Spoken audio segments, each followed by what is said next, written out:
Ini Camat Langkerembong ini sedang melarang warga untuk menjual di depan jalan ini. Anda bisa perhatikan.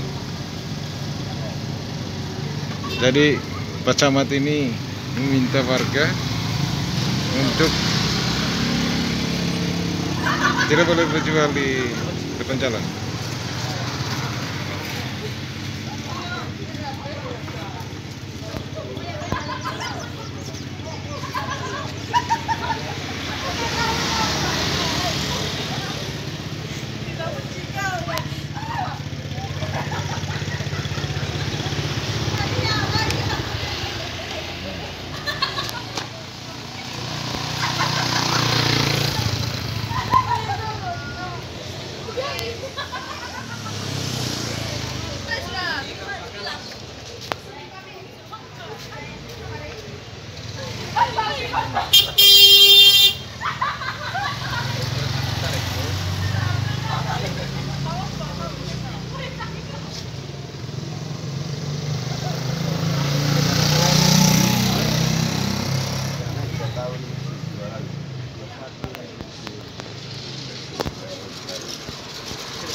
Jangan paksa begini kan, apa hanya sebuah keinginan dia punya keinginan kalau mengorbankan kepentingan ini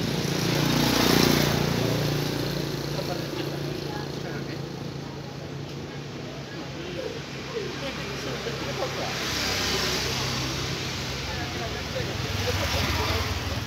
Ya. Terus mobil, saya takut jatuh mobil, terus buat parkir kadang-kadang kadang-kadang buat kalau jualan.